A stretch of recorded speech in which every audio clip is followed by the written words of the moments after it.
ბრუნდებით ახალი ვიდეოთი და დღეს ვისაუბრებთ ორ განსხვავებულ ტიპის ინვესტიციაზე. ხოლო მათგან ერთ-ერთი არის ქართველების და არა მარტო ქართველების რჩეული ადგილი თანხის დაბანდებისას. ისტორიულად მისი ფასი ყოველთვის იზრდებოდა და ამას დღესაც აგრძელებს. ჩვენ ლაპარაკი გვაქვს უძრავ ქონებაზე, რომელშიც შედის მიწა, შენობა და ნაგებობა. დღეს თქვენ შეგიძლიათ შეიძინოთ მიწის ნაკვეთი იმ იმედით, რომ მომავალში მას უფრო ძვირად გაყიდით.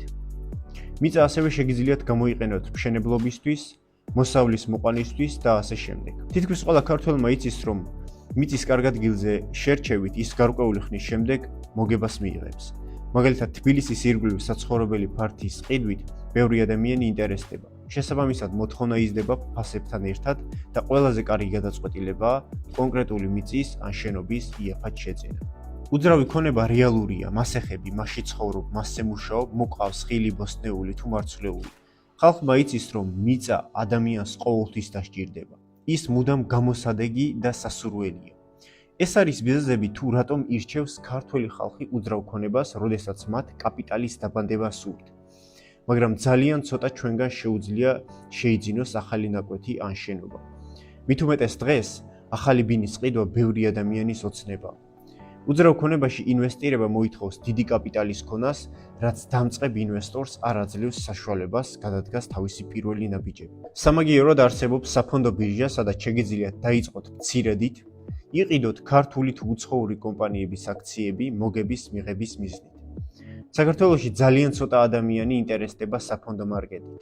ასევე არის ცოდნის დაკლებობა, რომელსაც ერთიანად ჩემი YouTube არხის საშუალებით აღმოვფხრით, რათა ხალხის დიდი ნაწილისთვის გახდეს ნათელი თუ რა არის ინვესტირება. საქართველოს საფონდო ბირჟის საერთო კაპიტალიზაცია არის პატარა, რადგან ქვეყანას არ აქვს ძლიერი ეკონომიკა. არის უმუშევრობის მაღალი დონე, ჩვენი საწარმოიდევ კომპანიები ვერ აწარმოებენ მაგალითად ელექტროტექნიკას, ან შორს რომ არ წავიდეთ, გვიჭირს ბუნებრივი რესურსების ეფექტურად ექსპორტირება. ასევე გვაქვს არასტაბილური სოციოპოლიტიკური მდგომარეობა. ეს ყველაფერი კი ხელს უშლის ქართულ საფონდო ბირჟის ჩამოყალიბებას, რომელიც ძალიან მნიშვნელოვანია ქართული ან საქართველოში მდებარე უცხოური კომპანიების განვითარებისთვის. ასევე გვაქვს ინფორმაციის და ცოდნის ნაკლებობა ამ კონკრეტულ ინდუსტრიაში.